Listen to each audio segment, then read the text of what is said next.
രാത്രിയിൽ ഒരു തിരുവചന ഭാഗത്തെ ആസ്പദമാക്കി ചില കാര്യങ്ങൾ പറയുവാൻ ഞാൻ ആഗ്രഹിക്കുന്നു. ചില വാക്യങ്ങൾ മാത്രം നിങ്ങൾ വായിച്ചു തരിക, ബാക്കി ഞാൻ തന്നെ പറയാം സമയം ലാഭിക്കാൻ. കൊരിന്ത്യർക്ക് എഴുതിയ 1-ാം ലേഖനം 2-ാം അധ്യായം 16-ാമത്തെ വാക്യം ഒന്ന് നോക്കാമോ? 1 Corinthians chapter 2:16 ഒന്ന് വായിച്ച ആരെങ്കിലും? 1 കൊരിന്ത്യൻ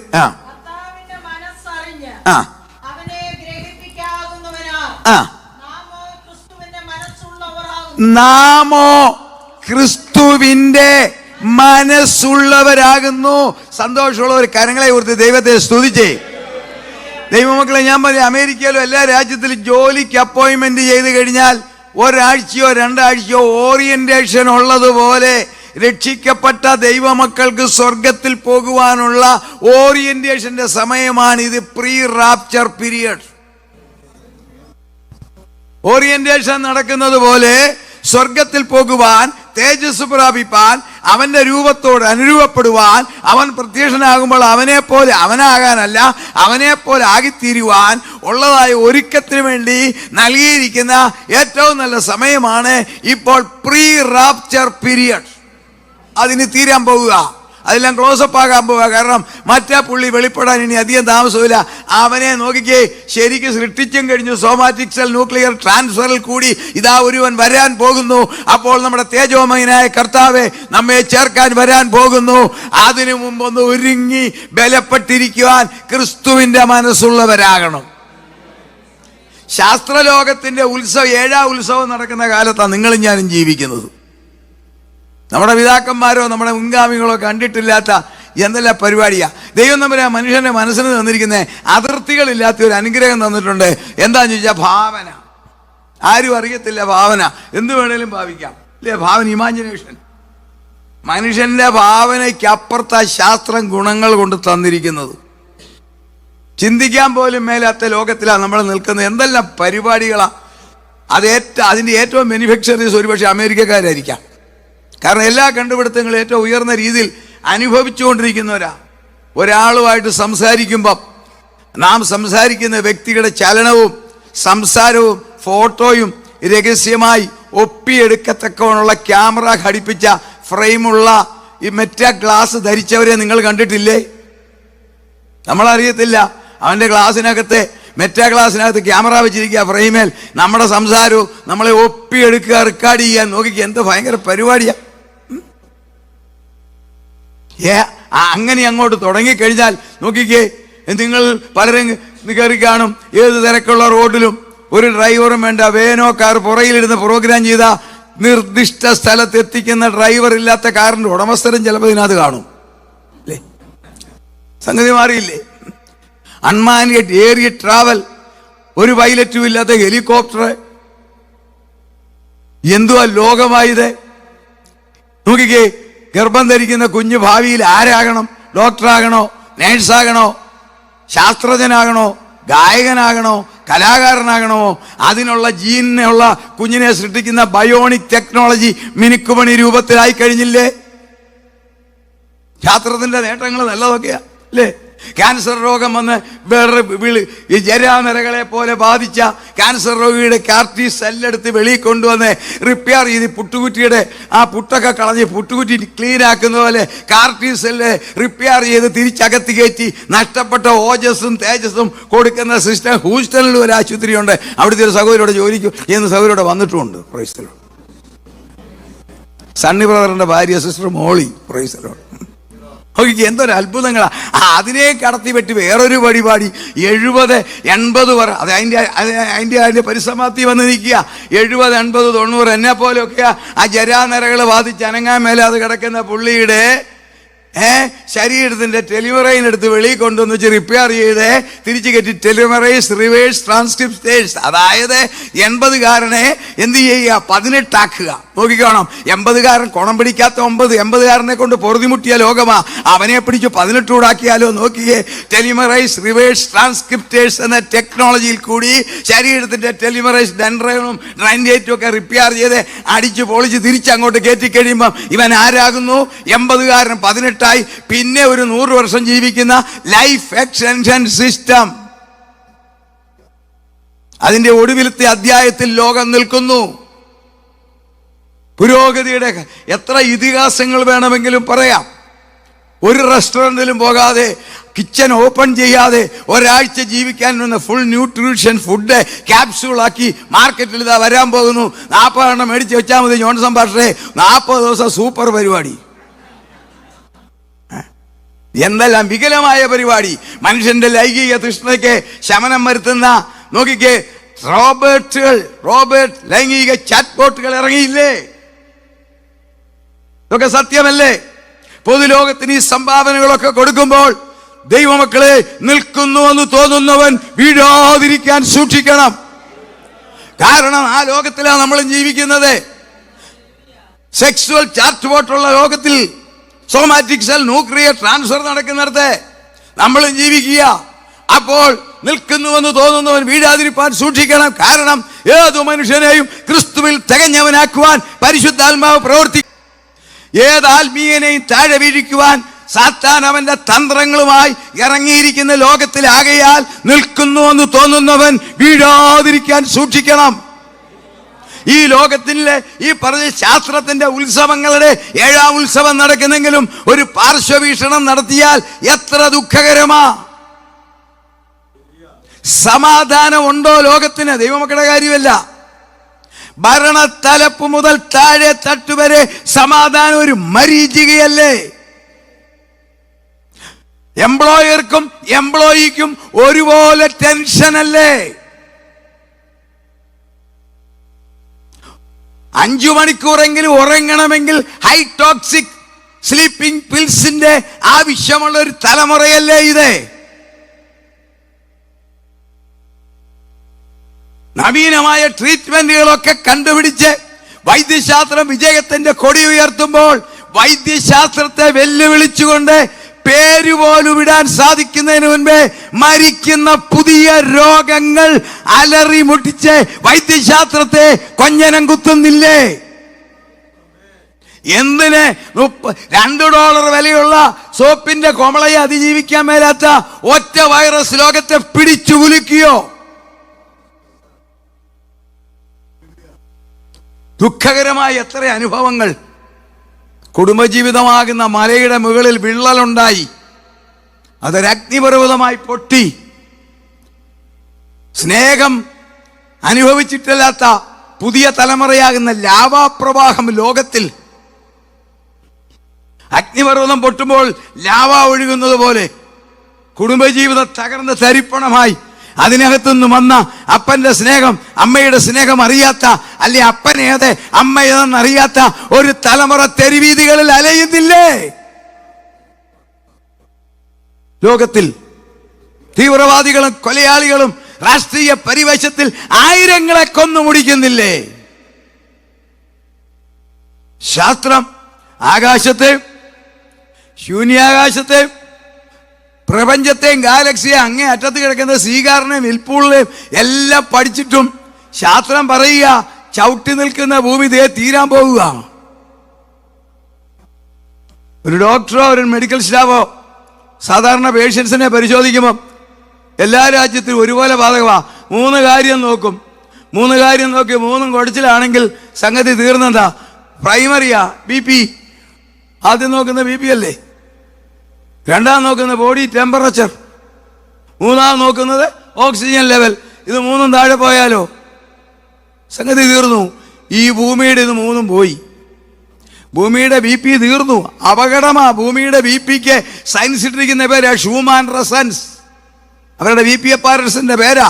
നമ്മുടെ വീട്ടിലൊക്കെ BP അപ്പാരൻസിലെ ഞെക്കി സിസ്റ്റോളിക്കും ഡയസ്റ്റോളിക്കും നോക്കുന്നില്ലേ? അതുപോലെ ഭൂമിയുടെ സിസ്റ്റോളിക്കും ഡയസ്റ്റോളിക്കും നോക്കുന്ന അതിന്റെ പേരാ ഷൂമാൻ റെസൻസ്. എന്താ സംഭവം എന്നറിയാമോ?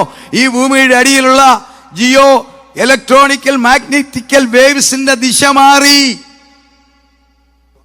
ഭൂമി ചവിട്ടി നിൽക്കുന്ന ഭൂമിയുടെ BP മാറി എന്ന് പറയുക. അതായത് ജിയോ ഇലക്ട്രോ മാഗ്നറ്റിക്കൽ ടെക്നോളജിയുടെ ദൈവം തമ്പുരാൻ സൃഷ്ടിച്ചതിന്റെ ദിശ മാറി. അതിന്റെ പരിണത ഫലം കേൾക്കണമോ? അത് നിമിത്തം ഈ ഭൂമിയിൽ താമസിക്കുന്ന ആളുകളെ ന്യൂറോ സിസ്റ്റത്തിന്റെ താളം തെറ്റുന്നു. വൈദ്യശാസ്ത്രം, പുതിയ ശാസ്ത്രം കണ്ടുപിടിച്ച കാര്യങ്ങളാ. നമ്മളും അത് കാണുന്നുണ്ട്. തീർന്നില്ല. ന്യൂറോ സിസ്റ്റം തകരാറാകുന്നു. 2 കാർഡിയോ വാസ്കുലർ ഹെൽത്ത് സിസ്റ്റം അമ്പേ തകരുന്നു. നിന്ന നിപ്പി 40 45 വയസ്സ് പ്രായമുള്ളവർ തീരുന്നില്ലേ എല്ലാ രാജ്യത്തും? അതിന് പല കാര്യവും പറയും, വാക്സിൻ്റെയാ അതാ ഇതാ എന്ന് പറഞ്ഞ് സമാധാനപ്പെടുക ഇല്ലേ? നോ, ഭൂമിയുടെ BP മാറിയതാ, കണ്ടുപിടിച്ചു കഴിഞ്ഞു. കാർഡിയോ വാസ്കുലർ സിസ്റ്റം ഉണ്ടല്ലോ നമ്മുടെ, അത് ഈ പ്രപഞ്ച ഭൂമിയെ സൃഷ്ടിച്ചത്, ഭൂമിക്ക് ജീവനുണ്ട്. അതിന് പറയുന്ന ശാസ്ത്രത്തിന്റെ പേരാ ന്യൂസ്ഫിയർ. ഇത് പണ്ടേ തിരുവചനത്തിലുണ്ട്, ആകാശമേ കേൾക്ക, ഭൂമിയെ ചെവി തരിക. അന്നേ പറഞ്ഞു പ്രവാചകൻ. ഭൂമിയുടെ BP പോയി, തീരാൻ പോവുക. ഭൂമിയുടെ അടുത്തതാണ് ഭൂമിയുടെ ഓക്സിജൻ ലെവൽ. മനുഷ്യന്റെ 96 98 ഒക്കെ ഓക്കെ, 40 വന്നാൽ നമുക്കറിയാം പെട്ടി കയറ്റണം. ഇത് 40 താന്നു ഭൂമിയുടെ. അതിന്റെ പേരാണ് ഗ്ലോബൽ വെതർ ചേഞ്ച്. കാലം മാറി. 3 ഭൂമിയുടെ ടെമ്പറേച്ചർ തീർന്നില്ലേ? അതെല്ലാവർക്കും അറിയാം, കൊച്ചുകുട്ടികൾക്ക് വരെ അറിയാം. Global warming. ഈ 3 സംഭവങ്ങൾ, ഭൂമിയുടെ BP, ഭൂമിയുടെ ടെമ്പറേച്ചർ, ഭൂമിയുടെ ഓക്സിജൻ ലെവൽ, ഹ്യൂമൻ റെസൻസ് മുതൽ അങ്ങോട്ട് തകർന്നു കഴിഞ്ഞപ്പോൾ ഈ ഭൂമിക്ക് ഇനി ഇതിനകത്തൊരു ഗ്യാരണ്ടി ഇല്ല. അപ്പോൾ ഭൂമിയിൽ ഭൂവാസിയെ സൃഷ്ടിച്ച സർവശക്തനായ ദൈവത്തിന് ഒരു ഉത്തരവാദിത്വമുണ്ട്. ഇതിൽ നിന്നും ഒഴിച്ചു മാറ്റണം. ലോകം കാണാൻ പോകുന്ന 3ാമത്തെ ഇവാക്യുലേഷൻ, 3ാമത്തെ ഒഴിച്ചുമാറ്റൽ ഈ തലമുറയിൽ നടക്കും. അതെല്ലാവരെയും കൊണ്ടുപോകത്തില്ല. ലോകം കണ്ട ഏറ്റവും 2 ഒഴിച്ചുമാറ്റലുണ്ട്, ചരിത്രം സൃഷ്ടിച്ചതാ. 1ാമത്തെ ഒഴിച്ചുമാറ്റൽ സെക്കൻഡ് വേൾഡ് വാറിലാണ്. അഡോൾഫ് ഹിറ്റ്ലർ, ജർമ്മൻ ചാൻസലർ, പറഞ്ഞു യൂറോപ്പിൽ എവിടെ ബ്രിട്ടീഷുകാരുണ്ടെങ്കിൽ ഞങ്ങൾ കൊല്ലും. ജോർജ് ചക്രവർത്തിക്കുണ്ടായ ടെൻഷൻ. വിൻസ്റ്റൺ ചർച്ചിലാ അന്നത്തെ പ്രധാനമന്ത്രി. അവർ 2 പേരും കൂടെ വളരെ പാടുപെട്ടാണ് യൂറോപ്പിലെ 50 രാജ്യങ്ങളുണ്ടായിരുന്ന ബ്രിട്ടീഷുകാരെ ഒഴിച്ചു മാറ്റി, ഹിറ്റ്ലർ തട്ടാതിരിക്കാൻ. 2ാമത്തേത് ഏറ്റവും അഭിനന്ദനവും അഭിമാനകരവുമാണ്. സെക്കൻഡ് ഒഴിച്ചുമാറ്റൽ ഇവാക്യുലേഷൻ നടന്നത് 1990കളുടെ അവസാനത്തിൽ. സദാം ഹുസൈൻ ഇറാഖ് കയറി പിടിച്ച ചരിത്രം നിങ്ങൾക്കറിയാം. കുവൈറ്റിൽ നിന്ന് വന്നവരുണ്ട്, അവർക്കറിയാം. കുവൈറ്റ് കയറി പിടിച്ചു പറഞ്ഞ് ഞങ്ങളുടെ 24ാമത്തെ ഡിസ്ട്രിക്റ്റാണ്. യുദ്ധം വഴി പലസ്തീനികൾ കുവൈറ്റ് കയറി പിടിച്ചു. മുഴുവൻ നടന്നു, സകലം തീർ, എയർപോർട്ട് അടച്ചു. അവിടുത്തെ രാജാവ് അമീർ അർദ്ധരാത്രി സ്ഥലം വിട്ടു, ആരുമില്ലാതായി. 10,000 മലയാളികൾ ഉൾപ്പെടെ ഇന്ത്യക്കാരവിടെ കുടുങ്ങി. ഞാനിപ്പോൾ ഓർക്കുന്നു, നമ്മുടെ വിദേശകാര്യമന്ത്രി മിസ്റ്റർ ഗുജറാൾ ഇറാഖിൽ ചെന്നു പറഞ്ഞു, ഞങ്ങളുടെ ഇന്ത്യക്കാരെ ഒഴിപ്പിക്കുന്നവരെ നിങ്ങൾ യുദ്ധം ചെയ്യരുത്, അമേരിക്കയോട് അഭ്യർത്ഥിച്ചു. അങ്ങനെ ഒരു ടൈം കിട്ടി. അടുത്തത് കേട്ടോണം, ഇന്ത്യ ഒരു പ്രസ്താവന പറഞ്ഞു കുവൈറ്റിലുള്ള ഇന്ത്യക്കാരോട്. ഈ കുവൈറ്റ് എയർപോർട്ടിലെ കംപ്ലീറ്റ് പോയി. അവിടെ ഒരു മനുഷ്യൻ കയറാൻ പോലും മേലാത്ത രീതിയിലായി. 10,000 ഇന്ത്യക്കാരാ, മലയാളികൾ ഉൾപ്പെടെ. നമ്മുടെ ഗവൺമെന്റ് വിളിച്ചു പറഞ്ഞു, ഒരു കാര്യം, കുവൈറ്റ് എയർപോർട്ട് ഇല്ല, നിങ്ങളൊരു കാര്യം ചെയ്യണം, ബൈ റോഡ് എങ്ങനെയെങ്കിലും യോർദാന്റെ തലസ്ഥാനമായ അമാനിൽ വരണാ മതി. ഞങ്ങൾ ഇന്ത്യയിലെത്തിക്കും. നിങ്ങളുടെ ജോലി ഒരു വിഷയമല്ല, വിസ ഒരു വിഷയമല്ല, ക്വാളിഫിക്കേഷൻ ഒരു വിഷയമല്ല, പൈസ ഒരു വിഷയമല്ല. 2 കാര്യം, നിങ്ങൾ അമാനിൽ വരണം. 2, നിങ്ങൾ ഇന്ത്യക്കാരനാണെന്ന് തെളിയിക്കുവാൻ ഒരു ഇന്ത്യയുടെ വാലിഡ് പാസ്പോർട്ടും വേണം. ലോകം തരിച്ചുപോയി. അറിയാവോ ദൈവമക്കളെ, നമുക്ക് ഇത്രയൊന്നും സാമ്പത്തികമില്ലെങ്കിലും എവറി ഡേ 1 or 2 എയർ ഇന്ത്യയുടെ ഫ്ലൈറ്റ് അമാനിൽ നിന്നും പൊങ്ങി ബോംബെയിലും ഡൽഹിയിലുമായി 10,000 അതിനകത്ത് രക്ഷപ്പെട്ടത് ഇതിനകത്ത് ഒരു പക്ഷെ കണ്ടേക്കാം. 2 കാര്യമേ പറഞ്ഞുള്ളൂ. 1, നിങ്ങൾ യോർദാന്റെ തലസ്ഥാനമായ അമാനിൽ വരണം. 2, നിങ്ങളുടെ ഒരു ഇന്ത്യൻ പാസ്പോർട്ട് കാണണം, വാലിഡ്. 3ാമത്തെ, അതാണ് 2ാമത്തെ ഇവാക്യുലേഷൻ ലോക ചരിത്രത്തിൽ. 3ാമത്തെ ഇവാക്യുലേഷൻ ഈ തലമുറയിൽ നടക്കും. അവിടെയും വേണം, പാസ്പോർട്ടും വേണം, തലസ്ഥാനവും വേണം. എന്താ? ഈ ലോകത്തിന്റെ ആത്മീയ തലസ്ഥാനമായ ദൈവസഭയിൽ രക്ഷയുടെ പാസ്പോർട്ടുമായിട്ട് നിൽക്കുന്ന വ്യക്തി ആരായാലും അവരെ ഒഴിച്ചു മാറ്റി സ്വർഗത്തിലേക്ക് കൊണ്ടുപോകുവാൻ മേഘാരൂഢനായി എന്റെ പ്രിയൻ വരാൻ പോകുന്നു. പക്ഷെങ്കിൽ ശ്രദ്ധിക്കണം, നിൽക്കുന്നുവെന്ന് തോന്നുന്നവൻ വീഴാതിരിക്കാൻ സൂക്ഷിക്കണം. എന്താണെന്നറിയാവോ? ആ വാക്യം പരിശുദ്ധാത്മാവ് നമ്മളോട് പറയുന്നത്, ദൈവദാസന്മാരല്ലേ എന്നെക്കാൾ ബഹുമിടുക്കരാ, അവരുടെ മുമ്പിലാണ് ഞാൻ ഈ ആദ്യ ദിവസം ഞാൻ പറഞ്ഞ പോലെ ഒരു പഴഞ്ചൊല്ലുണ്ട്, ചൈനക്കാരനെ ബട്ടണുകൾ വരെ ഞാൻ പഠിപ്പിക്കാൻ പോകരുതെന്ന്. അതുപോലെ ശ്രേഷ്ഠന്മാരായ ദൈവദാസന്മാരോടും ദൈവമക്കളോടും ഞാൻ പ്രസംഗിക്കുന്നത്. നിങ്ങൾ ശ്രദ്ധിക്കുക, നോക്കിക്കേ, നിൽക്കുന്നുവെന്ന് തോന്നുന്നവൻ വീഴാതിരിക്കാൻ സൂക്ഷിക്കട്ടെ എന്ന് പരിശുദ്ധാത്മാവ് പറഞ്ഞത് ഇസ്രായേലിന് സംഭവിച്ച അപജയത്തെ മുഴുവൻ കാണിച്ചുകൊണ്ടല്ലേ? 1 കൊരിന്ത്യർ 10 എല്ലാവരും മേഘത്തിന്റെ കീഴിലായിരുന്നു, എല്ലാവരും സ്നാനം വിട്ട് പരിപാടിയെല്ലാം കൊള്ളാം. ആ 30 ലക്ഷം ഇറങ്ങി 2 എണ്ണം ഒഴിച്ച് എല്ലാം തീർന്നെന്ന് പറഞ്ഞോ? ലോകത്തിൽ ആർക്കും കൊടുക്കാത്ത 7 പരിരക്ഷ കൊടുത്താ കൊണ്ടുവന്നത്, അവരെ കൊണ്ടുവന്നത്. അത് എല്ലാം നഷ്ടപ്പെടുത്തിയില്ലേ? മരുഭൂമിയിലെ പകലത്തെ ചൂടും രാത്രിയിലത്തെ തണുപ്പും മാറ്റാൻ എയർ സിസ്റ്റം മാറ്റി, എയർ കണ്ടീഷനും എയർ ഹീറ്റിങ്ങും. ഞാൻ പഠിച്ചപ്പം മനസ്സിലായി, ഈ ലോകത്തിലെ AC കണ്ടുപിടിച്ചത് 1903 ഈ അമേരിക്കയിലെ ന്യൂയോർക്കിലുള്ളതായ വിൽസ്റ്റ കാരിയർ എന്ന് പറയുന്ന എഞ്ചിനീയറാണ്. 1903 അമേരിക്കയിലെ ന്യൂയോർക്കിലുണ്ടായിരുന്ന വിൽസ് കാരിയറാണ് AC കണ്ടുപിടിച്ചത്. അതായത് ഇന്നേക്ക് 903 എത്ര വർഷമായി? 130 വർഷമേ ഉള്ളൂ. 3500 വർഷം മുമ്പ് തമ്പുരാൻ എയർ കണ്ടീഷൻ ചെയ്തു. 3500 വർഷം മുമ്പ് എയർ ഹീറ്റ് ചെയ്തു. 2 3 നോക്കിക്കേ, ആ ദൈവത്തിന്റെ സ്നേഹം. കൊളസ്ട്രോൾ ഇല്ലാത്ത മീറ്റ് തിന്നാൻ ഒരു തന്നെ നോക്കിക്കോ. കൊളസ്ട്രോൾ കയറി തട്ടിപ്പോകരുത് വഴി, കാരണം ഡോക്ടറില്ല. കൊളസ്ട്രോൾ ഇല്ലാത്ത മീറ്റ് ഏതാ? ലോകത്തിൽ ഒറ്റ മീറ്റേ ഉള്ളൂ കൊളസ്ട്രോൾ ഇല്ലാത്തത്, കാടപ്പക്ഷി. അതിന് കൊളസ്ട്രോൾ ഇല്ല. 4 കാർബോഹൈഡ്രേറ്റ് ഇല്ലാത്ത അരിയും മഞ്ഞ, കാർബോഹൈഡ്രേറ്റ് ഇല്ല. എത്ര കഴിച്ചാലും ഷുഗർ നോർമൽ. ദൈവം നമ്മെ കൊടുത്ത പരിരക്ഷ കണ്ടോ? Air condition, air heating, cholesterol ഇല്ലാത്ത ഫുഡ്, കാർബോഹൈഡ്രേറ്റ്. ഇത്ര സ്നേഹം ആര് ചെയ്യും? കാർബോഹൈഡ്രേറ്റ് ഇല്ലാത്ത ദോശ തമ്പുരാൻ ചുട്ടിങ്ങോട്ട് ഇട്ടിരിക്കുക. 5 നോക്കിക്കേ, ഈ 40 വർഷമായി ഒരെണ്ണത്തിന്റെ ഷർട്ട് കീറുന്നില്ല, ഒരെണ്ണത്തിന്റെ സാരിയും പോകുന്നില്ല. എന്നെ പരിപാടിയാ നോക്കിക്കേ. അതാണ് ബോഡിയും ക്ലൈമറ്റും ശരീരവുമായിട്ട് ഒരു ഹെവൻലി കണക്ഷൻ അങ്ങോട്ട് കൊടുത്തപ്പം നോക്കിക്കേ, ഇവൻ ഇറങ്ങി ഇവനെ ഏത് ടെക്സ്റ്റൈലിൽ പോയി മേടിക്കും? നമ്മൾ സങ്കീർത്തനത്തിലെ വാക്യമല്ലേ ഞാൻ പറയുന്നത്, അവന്റെ വസ്ത്രം ദ്രവിച്ചില്ല, ഷൂസിന്റെ സ്ട്രാപ്പും പൊട്ടിയില്ലെന്ന്. 6-ാമത്തെ കാര്യം. 7-ാമത്തെ കാര്യം, ഏറ്റവും വലിയ അപകടം അന്നും ഇന്നും മരുഭൂമിയിൽ റോബേഴ്സ്. ആരാ? കൊള്ളക്കാർ. ഒറ്റ കൊള്ളക്കാരൻ അടുക്കത്തില്ല, അവൻ തെറിച്ചു പോകും. ഈ 7 അനുഗ്രഹം കൊടുത്തിട്ടും 2 മാത്രമേ വാഗ്ദത്ത നാട്ടിൽ കയറിയുള്ളൂവെങ്കിൽ നിൽക്കുന്നു എന്ന് തോന്നുന്നവൻ വീഴാതിരിക്കാൻ സൂക്ഷിക്കണം. അതുപോലെ തന്നെയാ പൗലോസ് ശ്ലീഹായിൽ കൂടി നമുക്കൊരു മുന്നറിയിപ്പ്. സർപ്പം അറിയാവുന്നവരെന്ന് പറഞ്ഞേ, ഹവ്വായെ ഉപായത്താൽ ചതിച്ചു. നിങ്ങൾ ചിന്തിച്ചു നോക്കിക്കേ, ഞാൻ ഇന്നലെയും പറഞ്ഞു, അവൻ്റെ ആയുധമില്ല, തന്ത്രമേ ഉള്ളൂ. അവൻ്റെ ഉപായം കണ്ടോ? ഒരു തരത്തിലും പിടിക്കാനൊക്കത്തില്ല ആദാമിനെ. 3 കാര്യം. ആ 3 കാര്യങ്ങളിൽ നമ്മൾ മൈനസാ. അപ്പൊ നമ്മളെ എന്തുമാത്രം അവന് പിടിക്കാന്നറിയാവോ? ആദാമിനെ ഹവ്വയെ പിടിക്കാനൊക്കത്തതിന് കാരണം അവരുടെ തേജസ്സിന്റെ ശരീരമാണ്, ഗ്ലോറിയസ് ബോഡിയാ. 1-ാമത്തെ കാര്യം. എന്നിട്ടവൻ ആപ്പിള് കാണിച്ചു. 1-ാമത്തത് ശ്രദ്ധിച്ചേ. 2-ാമത്തെ കേൾക്കണോ? ആദാമിനും ഹവ്വായിക്കും നമുക്കിത് കാണാൻ അറിയാം. വല്ല വറിയുണ്ടോ? മക്കളെ കെട്ടിക്കണോ? കാറിന് ലോൺ അടയ്ക്കണോ? വീടിൻ്റെ മോർഗേജ് അടയ്ക്കണോ? വല്ല പരിപാടിയുണ്ടോ? ഇൻഷുറൻസ് അടയ്ക്കണോ? ഇത് വല്ലതും ഉണ്ടോ? പഴം തിന്നുക, കിടന്നുറങ്ങുക, നടക്കുക. 3-ാമത്തെ കാര്യം, ഇവരുടെ ലൈഫ് ലോകം എന്ന് പറയുന്നത് ഇറാഖിലെ ടൈഗ്രീസ് നദിയുടെ തീരത്തുള്ള ഒരു തോട്ടം മാത്രം. നമ്മുടെ ലോകമോ?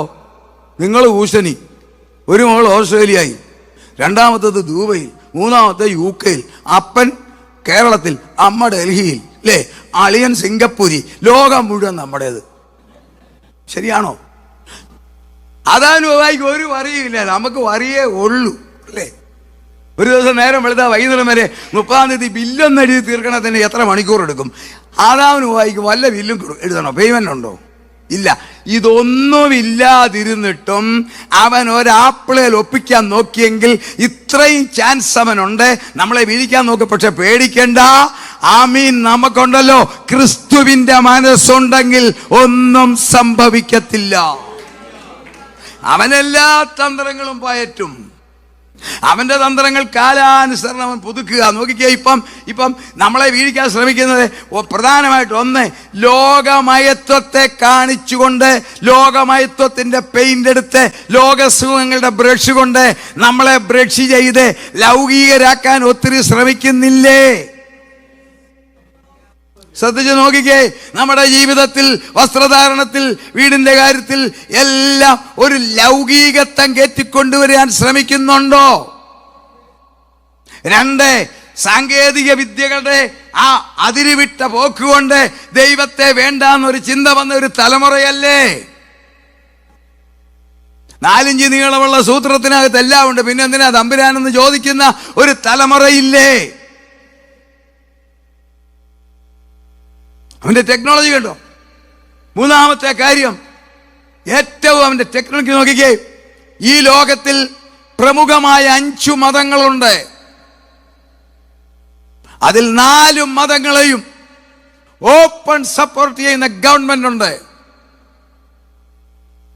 ഈ ലോകത്തിലെ ഏറ്റവും വലിയൊരു മതമാണ് ഇസ്ലാം മതം.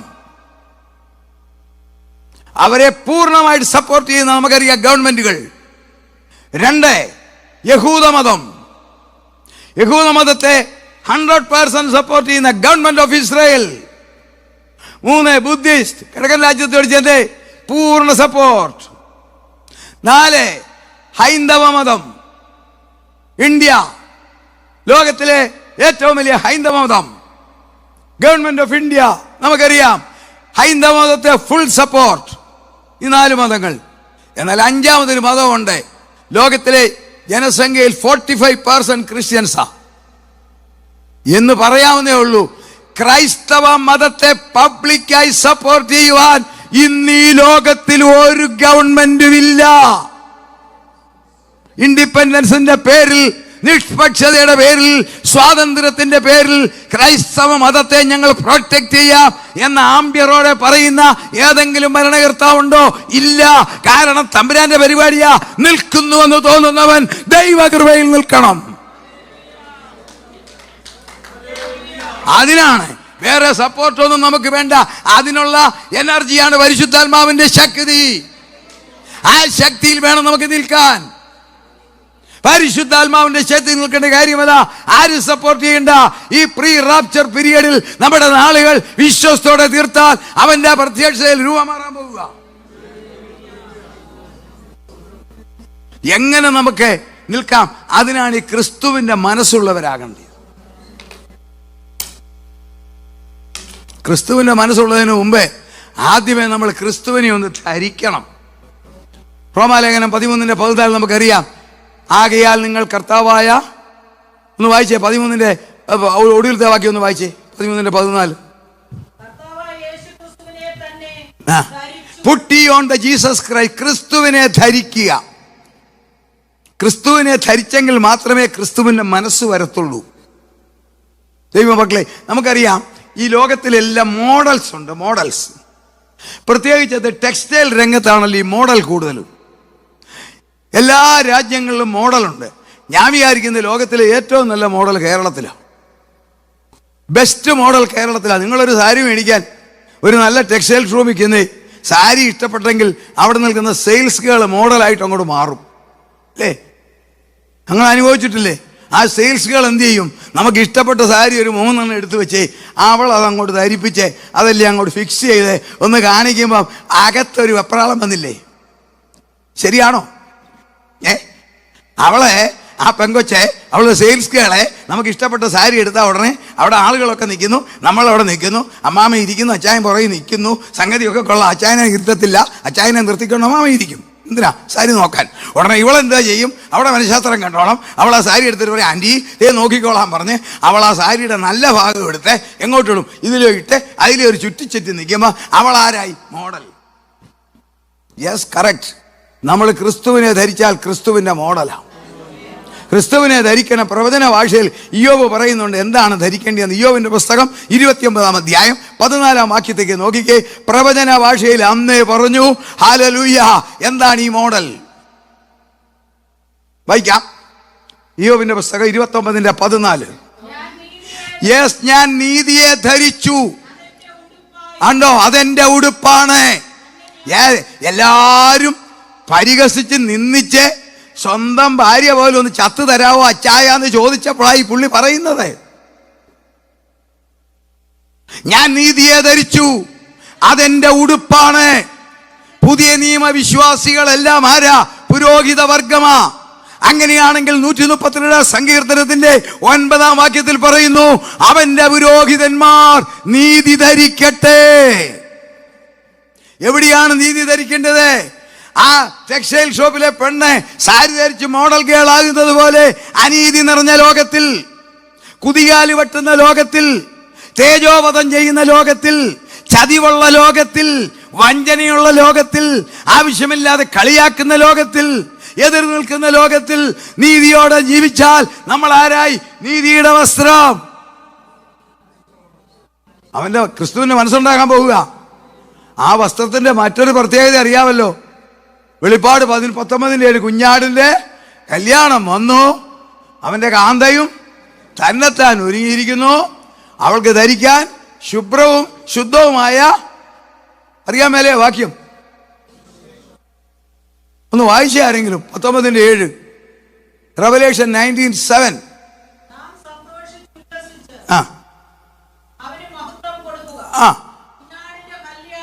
കുഞ്ഞാടിന്റെ കല്യാണം വന്നുവല്ലോ. അവന്റെ കാന്തയും തന്നെത്താൻ ഒരുക്കിയിരിക്കുന്നു.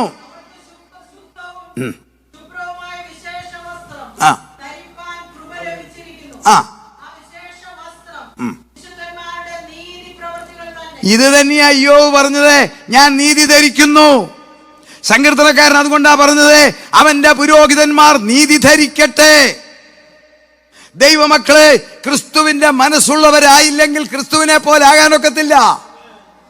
അവൻ പ്രത്യക്ഷനാകുമ്പോൾ നാം അവനെ താനിരിക്കുന്ന പോലെ കാണുവാൻ അവനോട് സദൃശന്മാരാകണമെങ്കിൽ അവന്റെ മനസ്സുള്ളവരാകണം. അവന്റെ മനസ്സുള്ളവരാകുന്നതിന്റെ ആദ്യത്തെ പടിയാണ് നീതി ധരിക്കണം, മോഡലാകണം. അത് കഴിയുമ്പോൾ നോക്കിക്കേ, അകത്ത് പവർ, പരിശുദ്ധാത്മാവ്, അത് എന്തിനാണെന്ന് പുറകെ പറഞ്ഞു വരാം. ആ പവറിൽ കൂടി വരുമ്പോൾ നമുക്ക് ക്രിസ്തുവിന്റെ മനസ്സുള്ളവരാകും. എങ്ങനെയാണ് ഈ ക്രിസ്തുവിന്റെ മനസ്സുണ്ടാകുന്നത്? നമ്മുടെ ശരീരം ഫങ്ഷൻ ചെയ്യുന്ന 10 ശക്തിയിലാണ്. ആ 10 പവറിൽ ഒരെണ്ണം കുറയുമ്പോഴാണ് നമ്മൾ രോഗിയാകുന്നത്. ആ 10 പവറും we should convert for getting the mind of Christ. നമ്മുടെ ശരീരം ഫങ്ഷൻ ചെയ്യുന്ന 10 ശക്തി ഉണ്ടല്ലോ, അതൊന്നും കുറയ്ക്കണ്ട. അത് ശരീരത്തിന് ബോഡി ഫങ്ഷന് വേണ്ടി ചെയ്യുമ്പോൾ തന്നെ അതേ പവർ മറ്റൊരു ചാനലിലേക്ക് തിരിച്ചുവിടാനാ പരിശുദ്ധാത്മാവെന്ന ജനറേറ്റർ തന്നിരിക്കുന്നത്. ആ പരിശുദ്ധാത്മാവിന്റെ ശക്തി ഇല്ലാതെ നമുക്കൊരു പരിപാടി നടക്കത്തില്ല. അതുകൊണ്ടാണ് ശിഷ്യന്മാരോട് പറഞ്ഞത്, ഞാൻ ഉയർത്തെഴുന്നേറ്റെന്ന് പറഞ്ഞ് ഇവിടുന്ന് സ്ഥലം വിടരുതേ, ഉയരത്തിൽ നിന്നും ശക്തി ലഭിക്കുവോളോ ഇവിടെ താമസിക്കാൻ പറഞ്ഞത്. ഈ പവർ ഇല്ലെങ്കിൽ മറ്റേ പുള്ളിയുടെ തന്ത്രത്തിൽ നമ്മൾ വീണുപോകും. അവൻ ജ്ഞാനസമ്പൂർണനാ, നമുക്ക് ജ്ഞാനമേ ഉള്ളൂ. അവൻ ജ്ഞാനസമ്പൂർണനാ. നമ്മുടെ ശരീരത്തെ ഇതുപോലെ സ്പെക്സ്കാൻ കണ്ടുപിടിച്ചത് കുറച്ച് നാളല്ലേ ആയുള്ളൂ. അവനെ ആദ്യ സ്പെക്സാൻ കണ്ടുപിടിച്ചത്. നമ്മുടെ അകത്തെ ചിന്ത മുഴുവൻ അവനറിയാം. നമ്മളെ നാടൻ ഭാഷ പറയും, നീ മനസ്സിൽ കാണുന്ന ഞാൻ മരത്തെ കാണുന്നില്ലേ. ഇതിനു മുമ്പേ അവൻ കണ്ടു. എന്റെ വീക്ക്നെസ് എന്നാണെന്ന് എന്നെക്കാൾ എന്റെ ഭാര്യയ്ക്ക് അറിയാൻ മേല, എന്റെ മക്കൾക്ക് അറിയാൻ മേല, എന്റെ ഭാഷന്മാർക്ക് അറിയാൻ മേല, അവനറിയാം. ഇതൊക്കെ തന്നെ നമ്മുടെ എല്ലാവരുടെയും ജീവിതത്തിൽ ഏതെങ്കിലും ഒരു വീക്ക് പോയിന്റ് ഇല്ലാത്ത ഒറ്റ വ്യക്തിയില്ല, യേശു തമ്പുരാൻ ഒഴിച്ചേ. പൗലോസ് അതല്ലേ പറഞ്ഞത്, ഐ ആം എ റൈച്ചഡ് പേഴ്സൺ, ഞാൻ അരിഷ്ട മനുഷ്യൻ, ഞാൻ നന്മ ചെയ്യുവാൻ ആഗ്രഹിക്കുന്നെങ്കിലും എനിക്കൊരു വീക്ക്നെസ് ഉണ്ട്, അതുപോലെ ഞാൻ വീഴുന്നു. അപ്പൊ നമുക്കൊരു വീക്ക്നെസ് ഉണ്ട്. കാരണം അറിയാം, നമ്മുടെ ശരീരം ജഡമയമായതിനാൽ ഈ മനസ്സും, ഇന്നലെ ഞാൻ പറഞ്ഞ ഞാൻ അച്ചായം കയറി അടിപ്പിക്കുന്ന പരിപാടിയാ. ഞാൻ ഇന്നലെ രാവിലെ ഞാൻ നിങ്ങളെ ഓർപ്പിച്ചു, അറിയാവല്ലോ, ഇനി വേണം ഞാൻ പറയണോ, പ്രോ ഓപ്പിയോ മെലനോകോർട്ടിൻ, ഈ ന്യൂറോൺ ആണ് ഈ പണിയെല്ലാം ഒപ്പിക്കുന്നത്. ഇന്നിവിടെ വേവിച്ചാൻ പി കെ തോമസ് അച്ചായൻ നടത്തുന്ന മീറ്റിംഗ് ഉണ്ട്, പോകണമെന്ന് പറയുമ്പോൾ പ്രീ ഓപ്പിയോ പറയും, അവിടെ ഒന്നാം ദിനം വേറെ റിസപ്ഷൻ നടക്കുക, ചെന്നാൽ നല്ല ബിരിയാണി കഴിച്ചു വരാം. ഇവിടെ പോയി ഇതാണ് ഈ പ്രോ ഓപ്പിയോ മെലനോകോർട്ടിൻ. ഒഴികെ വാലറ്റ് എടുത്ത് തുറക്കെ സ്വത്രാഴ്ച ഇടാൻ ഇവിടെ ഇന്ത്യയിലെ കാര്യമാണ്. നിങ്ങളും എടുക്കാരാ സ്വത്രാഴ്ച ഇടുക എന്ന് പാസ്റ്റർമാർ പറയുമ്പം പേഴ്സ് അങ്ങോട്ട് തുറക്കുമ്പം അതിനകത്ത് 500 ഇരിപ്പുണ്ട്, 100 ഉണ്ട്, 200 ഉണ്ട്, 50 ഉണ്ട്. പ്രിയോ ഈ പ്രോപ്പിയോ മെലനോക്കോട്ടും പറയും 5 എടുത്താൽ മതി. അവനറിയാം നമ്മളെ വീഴിക്കാൻ എങ്ങനെയാണ്. അതിനെ അതിജീവിക്കണമെങ്കിൽ കർത്താവിലും അവൻ്റെ അമിത ബലത്തിലും ശക്തിപ്പെടണം. ബുദ്ധി കൊണ്ടൊരു പരിപാടി നടക്കത്തില്ല. അതൊക്കെ ലോകത്തിൽ ജീവിക്കാൻ നല്ലതാ. പക്ഷേ എനിക്ക് പിശാചിനെ നേടണമെങ്കിൽ, അവൻ എന്നെ പരാജയപ്പെടുത്താതിരിക്കണമെങ്കിൽ, എൻ്റെ കർത്താവിൻ്റെ വരവിൽ ഞാൻ എടുക്കപ്പെടാൻ തക്കവണ്ണം എൻ്റെ ജീവിതത്തെ ക്രമീകരിക്കണമെങ്കിൽ എൻ്റെ കർത്താവ് എനിക്ക് തന്നിരിക്കുന്ന ആത്മാവിൻ്റെ ശക്തിയിൽ നാം നിൽക്കണം. ഉപയോഗിച്ചില്ലെങ്കിലോ അമേരിക്കയിൽ ഞാൻ എല്ലാ സ്റ്റേറ്റിൽ ഇങ്ങനെ പോകുമ്പോൾ ഓരോ കാര്യം നിരീക്ഷിക്കും. ഞാൻ ഒരു കാര്യം മനസ്സിലാക്കി, ട്രെഡ്മില്ലില്ലാത്ത ഒറ്റ വീടില്ല. പക്ഷെ ഉപയോഗിക്കുന്ന വീടുണ്ടോയെന്ന് അറിയാൻ മേല. സത്യമാണോ? ട്രെഡ്മില്ലില്ലാത്ത ഒറ്റ വീട് ഇവിടില്ല. പക്ഷെ എല്ലാ വീട്ടിലും ഉണ്ട്. കയറുന്നുണ്ടോ അത് തുരുമ്പ്. ഇവിടെ അമേരിക്കയാണ് തുരുമ്പ് പിടിക്കത്തില്ലെന്നേ ഉള്ളൂ. അത് അവിടെ വെച്ചിരിക്കുക കാഴ്ച വസ്തു പോലെ അല്ലേ? നോ, നമ്മൾ എക്സസൈസ് ചെയ്യണം. ഏതാ? പരിശുദ്ധാത്മാവിന്റെ എക്സസൈസ് ചെയ്താൽ ഇവൻ മാറും. അതാണ് ക്രിസ്തുവിന്റെ മനസ്സുണ്ടാകാൻ 10 ശക്തിയാണ് നമുക്ക് ശരീരത്തിൽ. ഈ ശക്തിയെ നമ്മൾ കൺവേർട്ട് ചെയ്യണം. ഒന്നാമത്തെ ശക്തി ബുദ്ധിശക്തി. നമുക്കെല്ലാം തമ്പുരാൻ തന്ന വരദാനമാ. 10,000 കോടി ന്യൂറോൺ പ്രവർത്തിക്കുമ്പോൾ ഉണ്ടാകുന്ന ബുദ്ധിശക്തി മനുഷ്യന് തന്നിരിക്കുന്ന ഏറ്റവും വലിയ പ്രത്യേകത. സയൻസ് പറയുന്നത് ന്യൂറോൺ വികസിച്ച മൃഗമെന്നാ നമ്മളെക്കുറിച്ച് അവർ പറയുന്നത്. മൃഗം തന്നെ, പക്ഷെ ന്യൂറോൺ വികസിച്ചു. എത്ര നോക്കിക്കേ. സ്നേഹം, ജീവജാലങ്ങൾക്കൊക്കെ സ്നേഹമുണ്ട്. മനുഷ്യന്റെ സ്നേഹത്തിന് ലിമിറ്റേഷൻ ഇല്ല. പശുവിന്റെ സ്നേഹത്തിന് ലിമിറ്റേഷൻ ഉണ്ട്. ഒരു പശു പ്രസവിക്കുന്നു, എത്ര ഒന്ന് ചിന്തിച്ചാൽ കാണാം. നിങ്ങളിപ്പോൾ അമേരിക്കയിലായതുകൊണ്ട് അത് അറിയാം, എങ്ങനെ പ്രായമുള്ളവർക്കൊക്കെ അറിയാം. പ്രസവിച്ച് പശു പെറ്റ് കഴിഞ്ഞാൽ അയൽവക്കത്തെ ആൾക്കാരെല്ലാം പറയും ചാച്ചമ്മയുടെ പശു പെറ്റു. കാരണം 6 മണിയാകുമ്പോൾ അലറാൻ തുടങ്ങും. എന്തിനാ?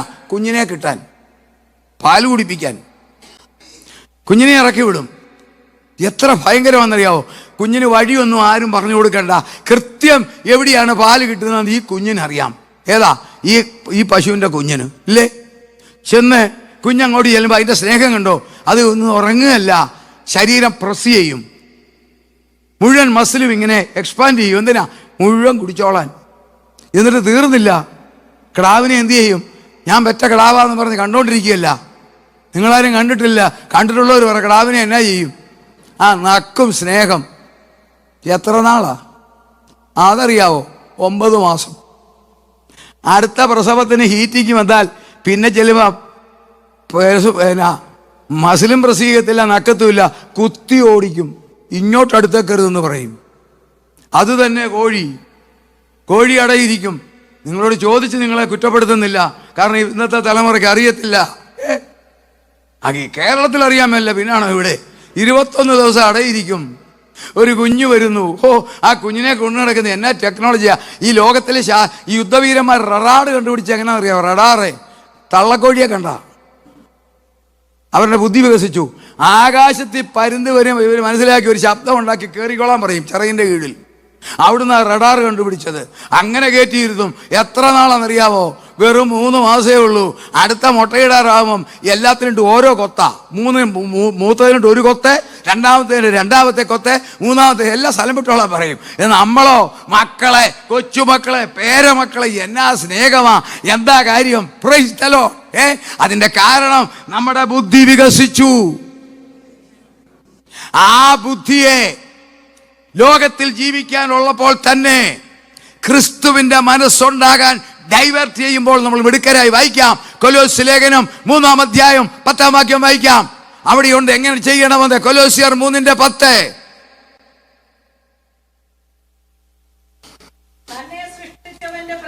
തന്നെ സൃഷ്ടിച്ചവന്റെ പ്രതിമ പ്രകാരം പരിജ്ഞാനത്തിനായി പുതുക്കം പ്രാപിക്കാൻ.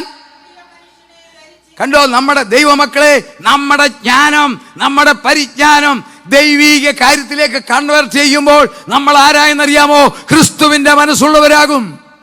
ദാനിയേൽ അതാണ് ചെയ്തത്. ദാനിയേൽ പ്രവാചകൻ ചെയ്തത് അതാണ്. തീർന്നില്ല.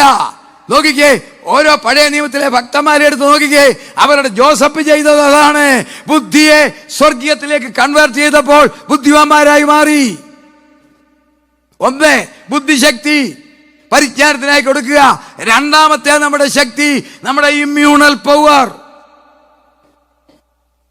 നമുക്കെല്ലാം ഇമ്മ്യൂണൽ പവർ ഇല്ലേ ശരീരത്തിന്? അതുപോലെ നമുക്കൊരു ഇമ്മ്യൂണൽ പവർ ഉണ്ട്.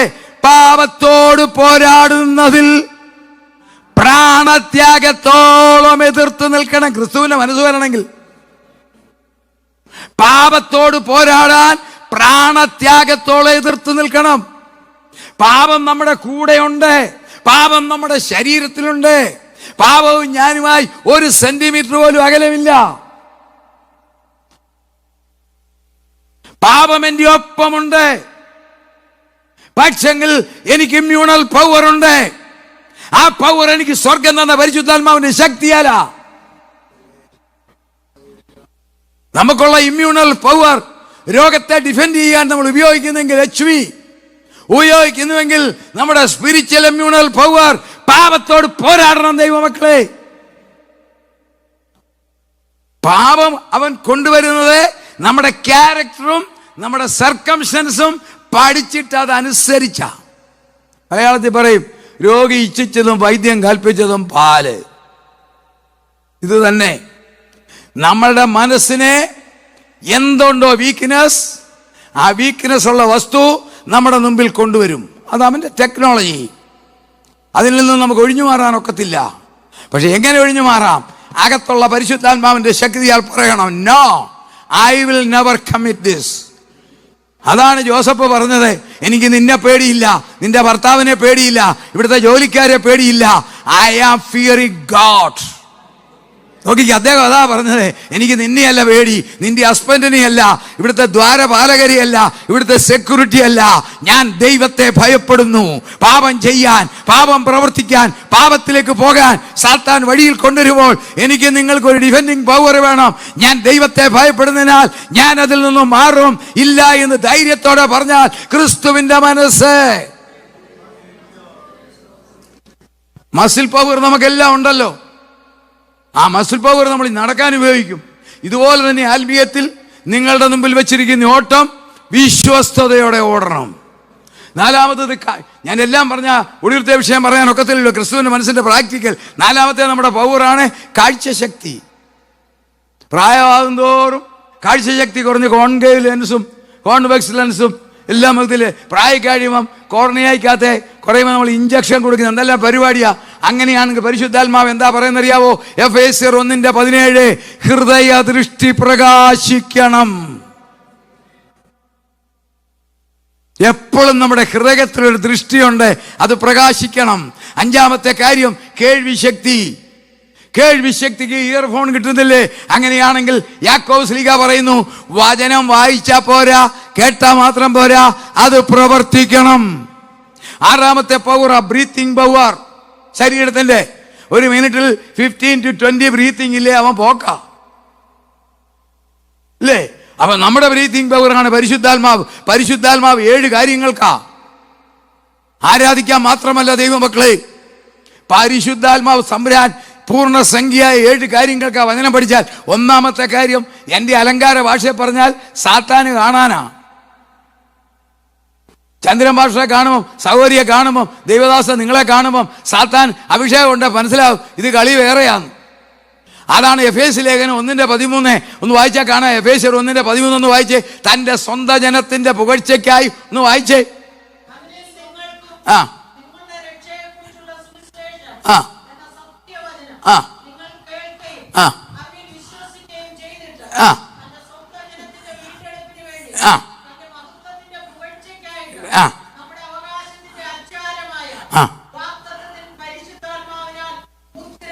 ഇംഗ്ലീഷിൽ പർച്ചേസ് പൊസിഷൻ, മലയാളത്തിൽ ശരിക്കും അവകാശത്തിന്റെ അച്ചാരം. എന്താണെന്നറിയാ, ഞാനതാ സാരസ്യ ഭാഷ പറഞ്ഞ സാത്താന് കാണാനാണ്.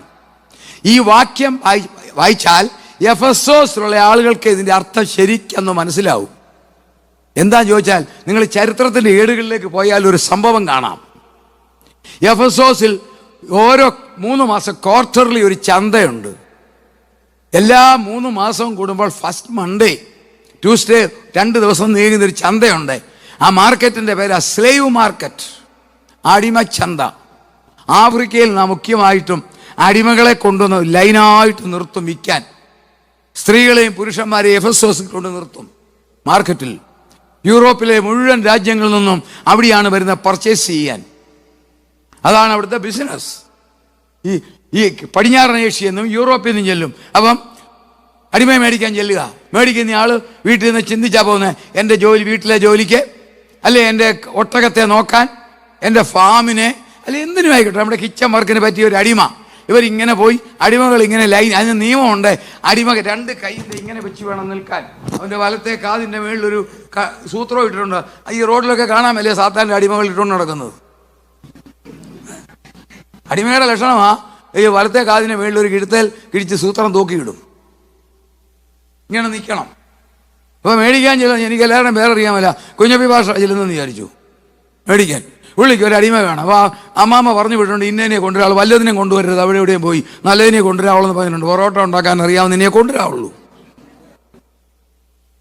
കുഞ്ഞപ്പി ഭാഷ ഇങ്ങനെ നടക്കുക. ഞാനാ ഉടമസ്ഥനെ നോർത്തു, അടിമയെ ഇങ്ങനെ നിർത്തിയിരിക്കുക. അപ്പോൾ എൻ്റെ അടിമ അവിടെ നിൽപ്പുണ്ട്, ഞാൻ മാറി നിൽക്കുക, എനിക്ക് അവിടെ നിൽക്കാൻ നിയമമില്ല. അടിമകൾ മാത്രമാണ് ഒരു റോയിൽ. അപ്പോൾ കുഞ്ഞപ്പി ഭാഷ ഇങ്ങനെ നടന്ന് ചെന്നേ ഒരടിമയെ നോക്കിയപ്പം സംഗതി നോക്കിയിട്ട് ആ വീട്ടിൽ നിന്ന് പുള്ളിക്കാരത്തി പറഞ്ഞതെല്ലാം ഒക്കുന്നുണ്ട്, നീളവും പൊക്കവും മണ്ണവും എല്ലാം. അപ്പം ഇതിനെ നമുക്ക് നോക്കിയേക്കാന്ന് കൊണ്ട് ഈ അടിമയെന്ന് സംസാരിക്കാൻ നിയമമില്ല. കുഞ്ഞപ്പി പാഷ അടിമയുടെ ഷോൾഡർ 2 അടി അടിക്കും. ഉടനെ ഞാൻ അപ്പുറത്ത് നിൽപ്പുണ്ട്. എനിക്ക് മനസ്സിലായി എൻ്റെ അടിമയ്ക്ക് ഓഫർ വന്നു, ഞാൻ ഇങ്ങ് വരും, നിങ്ങൾ അടുത്തത് കേട്ടോണം. ഞാനും കുഞ്ഞപ്പി പാഷ തമ്മിൽ വില പറയാൻ പോവുക. അടിമയും കേൾക്കരുത്, ആരും അറിയരുത്. അതിനൊരു കോഡ് ഭാഷയുണ്ട്. എന്താണെന്നറിയാവോ? ഈ കുഞ്ഞപ്പി പാഷയുടെ ഒരു തുവാല കാണും. ആ തുവാല, അല്ലെ എൻ്റെ, ഞാനാണല്ലോ ഉടമസ്ഥൻ, എൻ്റെ ഒരു തുവാല കാണും. അത് ഞാൻ കുഞ്ഞപ്പി പാഷയുടെ വലത്തെ കയ്യിലിട്ടിട്ട് ആരും കാണാതെ അദ്ദേഹത്തിൻ്റെ 5 വിരളെ ഞെക്കിയാൽ $500, അഥവാ 500 രൂപ. അടിമയെ അറിയത്തില്ല. അപ്പോൾ കുഞ്ഞപ്പി പാഷ എന്നെ നോക്കിയിട്ട് ഇത് അതിനുള്ളതില്ല. പുള്ളി പറയും, എനിക്കത് വേണ്ട, ഒരു 100 കുറച്ചാണെങ്കിൽ 400 ഞാൻ എടുക്കാമെന്ന് പറഞ്ഞാൽ കുഞ്ഞപ്പി പാഷ എൻ്റെ ഈ അണിവിരളെ ഞെക്കണം. ഞാൻ പറയും, ആ പണിയൊന്നും നടക്കത്തില്ല. പിന്നെ ഒരു കച്ചവടം ആയതുകൊണ്ട് ഒരു കാര്യം ചെയ്യും, ഒരു 50 രൂപ കുറച്ച് തരാമെന്ന് തള്ളവിരളെ ഞെക്കിയാൽ 450.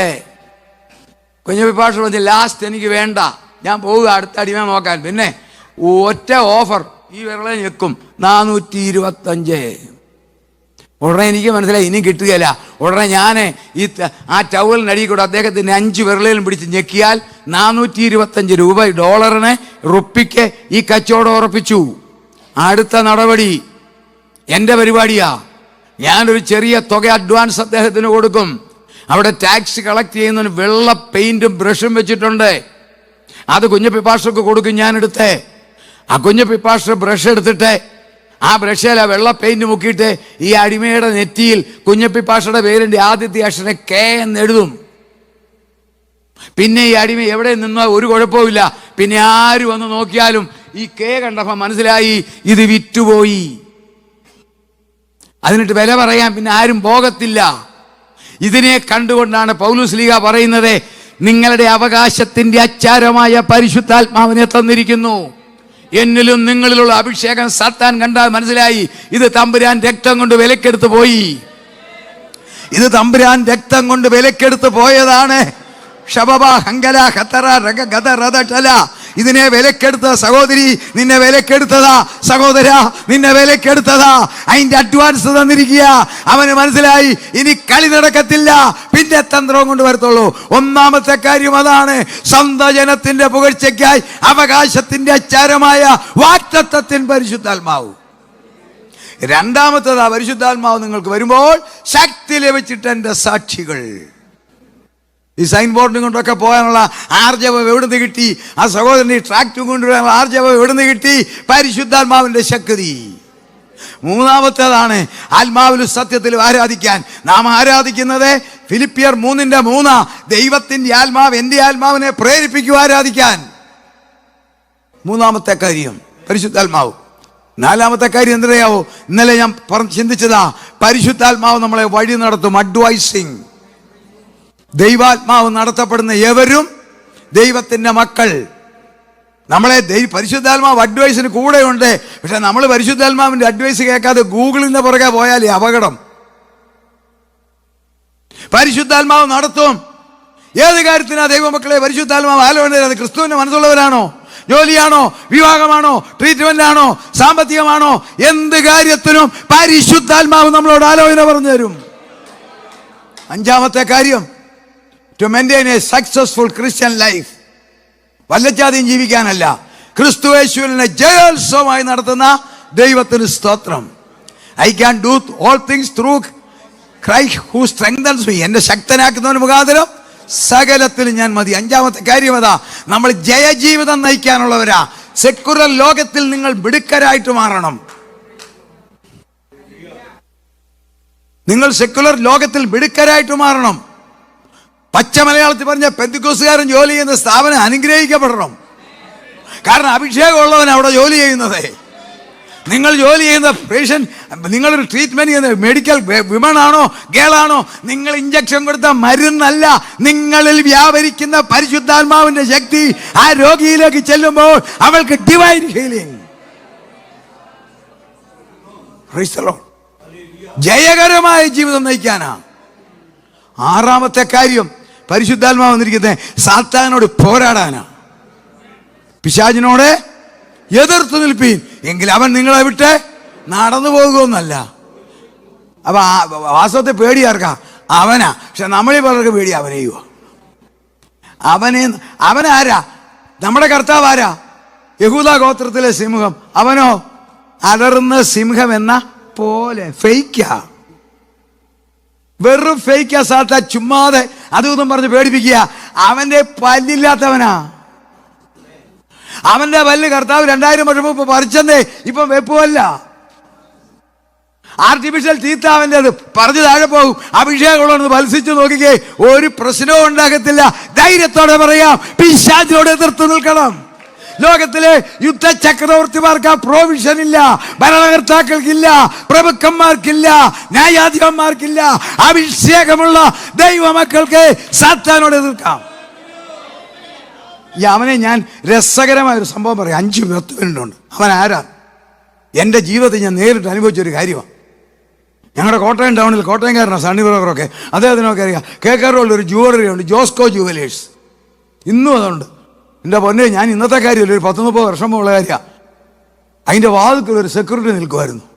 ഞാൻ ഈ നോവലിസ്റ്റൊക്കെ ആയിട്ട് ഇതൊക്കെ നോക്കും. ഇത്രയും സുന്ദരനെ ഞാൻ ഒരിടത്തും കണ്ടിട്ടില്ല. എൻ്റെ കളറാണെന്നറിയാവൂ.